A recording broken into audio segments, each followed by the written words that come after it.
Nick, welcome to the program. How are you, sir? Doing good. It's been a crazy past week or so. I bet it has. I bet it has. You are now getting death threats. How much has your life changed?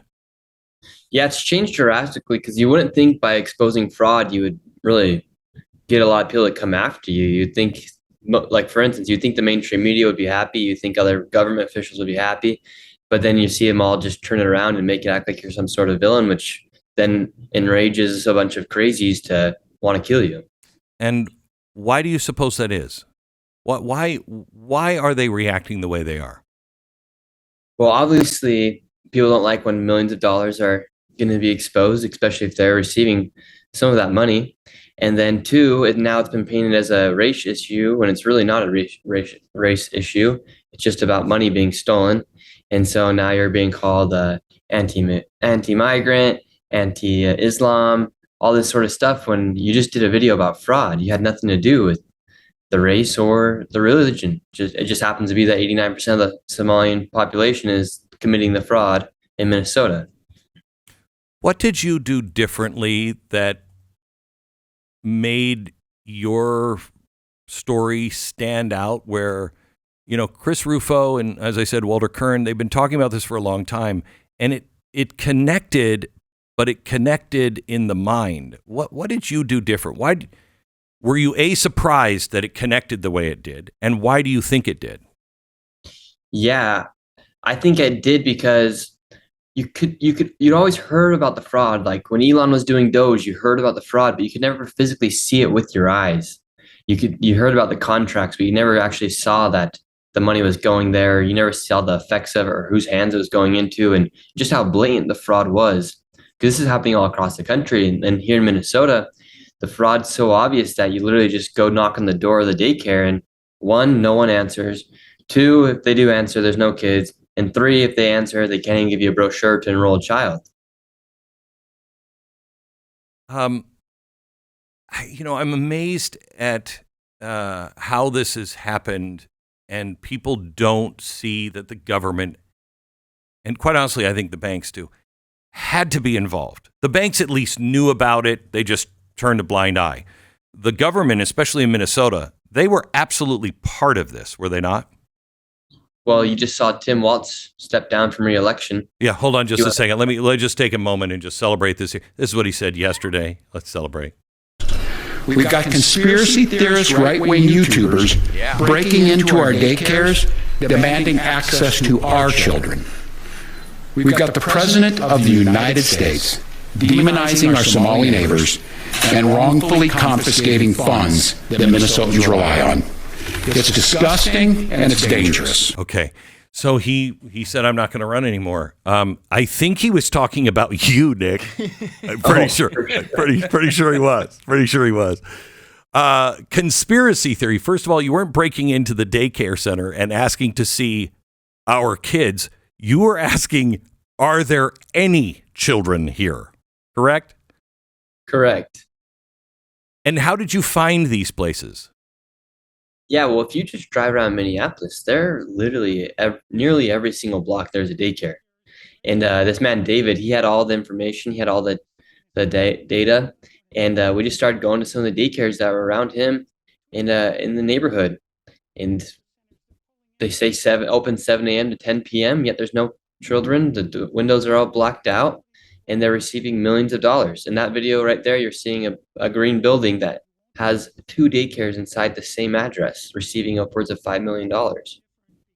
The Kash Patel came out and said the FBI is aware of recent social media reports. Again, I think they're talking about you in Minnesota. However, even before the public conversation escalated online, the FBI had surged personnel and investigative resources to Minnesota to dismantle large-scale fraud schemes exploiting federal programs. They had, but they just announced, I think it was yesterday, they're going to send another 2,000 investigators and federal officials, which is fantastic. I've never seen anything like that. Have you been working? Are you in contact with the FBI at all? No, I have not. I put a thing out when I was on Patrick McDavid, and the FBI called me. The thing was, I was in the Uber when they called me, and I saw that they called me. And so I was like, well, I'm not going to answer with the Uber guy. in the car. And so I just let it ring through. And then by the time I got out of the Uber, so many people had called me between then and the phone call, and so many messages that I couldn't figure out what phone number it was. Oh, jeez. I lost the contact of the FBI. Yeah, that's probably not the best thing. They'll get a hold of you if they need to talk to you. Believe me, they'll get a hold of you. There is nothing freakier than when you look down at your phone and it's either the White House calling you or the FBI. You're kind of like, I'm not sure I want to take this phone call right now. Anyway, you said with Patrick Bet-David, you found it surprising that they didn't have all this information already. Yeah, because I mean, it was so obvious, and just like, how come it was my video that surged even 2,000 more?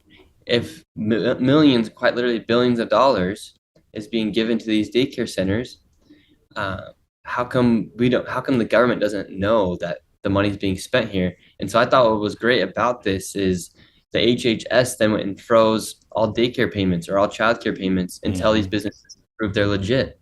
And so far, no business has been able to send in information saying they're a legit business.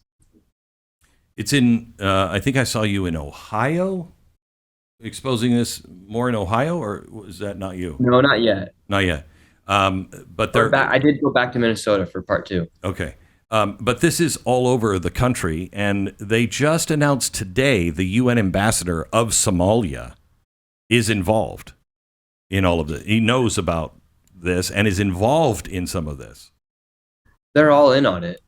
Like, everyone knows, and you talk to the Somalis, and they're like, "Are we the only people who commit fraud?" They'll literally say, "Are we the only people who commit fraud?" No, and I'd like to find. Do you have tips on others? You should ask them. Do you have tips on others? Because we'll go after them too. Yeah. Yeah, and like I said, it just so happens that the fraud being committed in Minnesota, 89% of the population committing the fraud is Somalian. So it's really not a race issue. It's just a fact that people are stealing millions and billions of dollars from Americans. With Tim Walz leaving, I think probably a lot of pressure on that one. He knew he was in trouble, hoping that if he just goes away, because what happens to these things, they always turn political. And so they'll get the governor out or they'll get the senator out, and then it just doesn't go anywhere.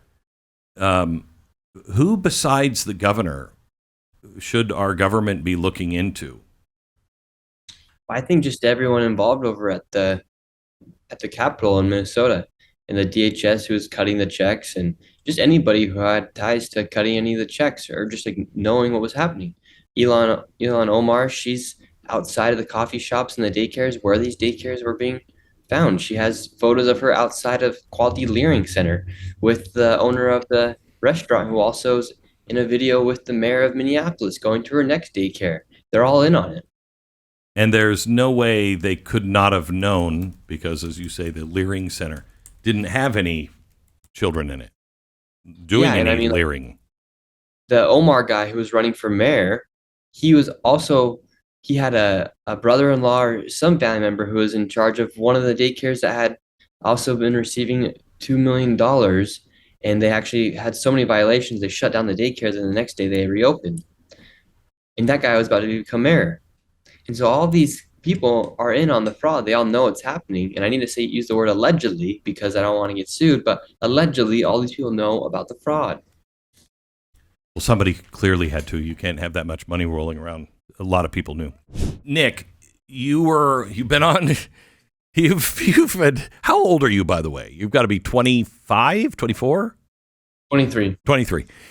You have learned quickly what the mainstream media is really all about and how they behave. And you can walk into a buzzsaw and you think you're doing the right thing, and it's very obvious to the rest of the world. And then you walk into this buzzsaw of CNN and you're like, what just happened? My arms are cut off. They are saying now that, well, you just went on a day when the kids weren't there, because we went back a couple of days later and there are kids there. Can you talk about that at all? Yeah, so these people, their claims are so stupid because, one, originally they said, well, you went during winter break. Well, I actually didn't. I went on December 16th. School was still in session.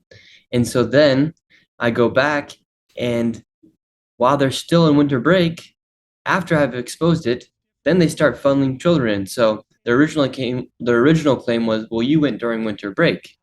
Well, that's not true. And now you're here during winter break, and they're bringing in children.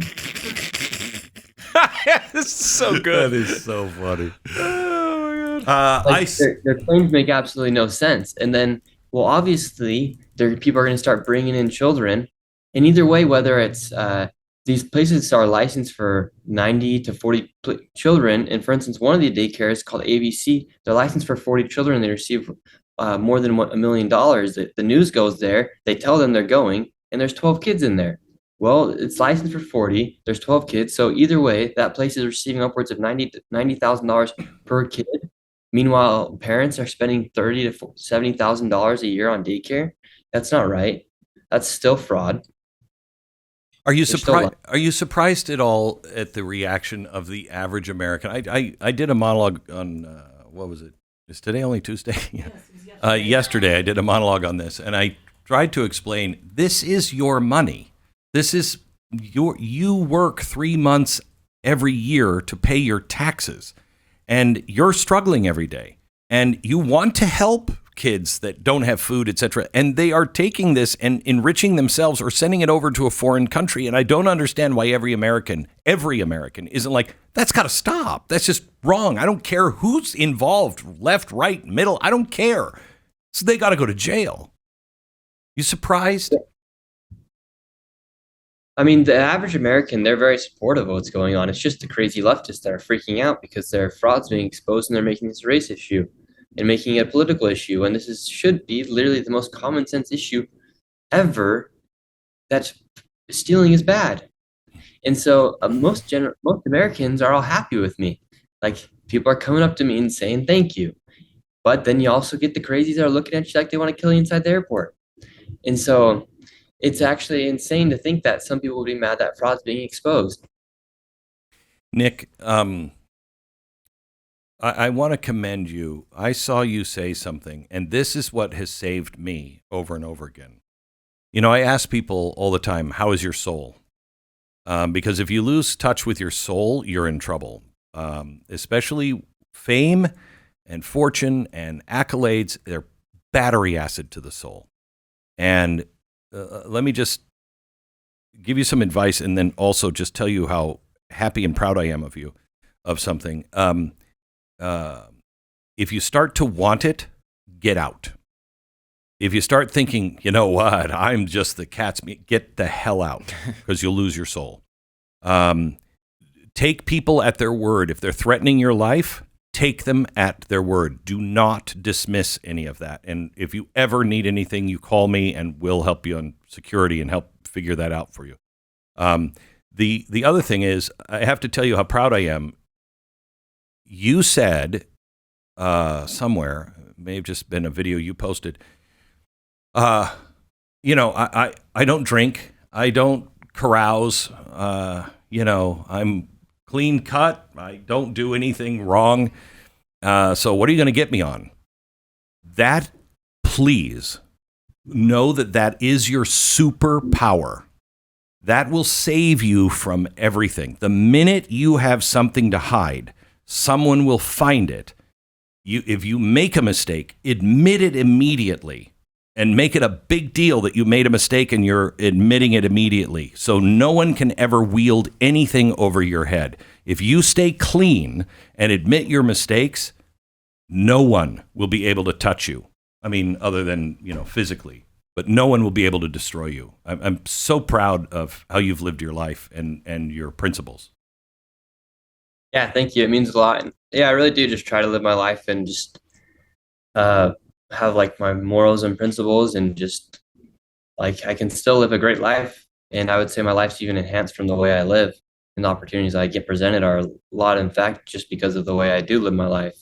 And so it's something that I hold true to, and I will to until the end of time. Nick, thank you so much. God bless you. Thank you for everything you've done. Appreciate it. Thank you. You bet.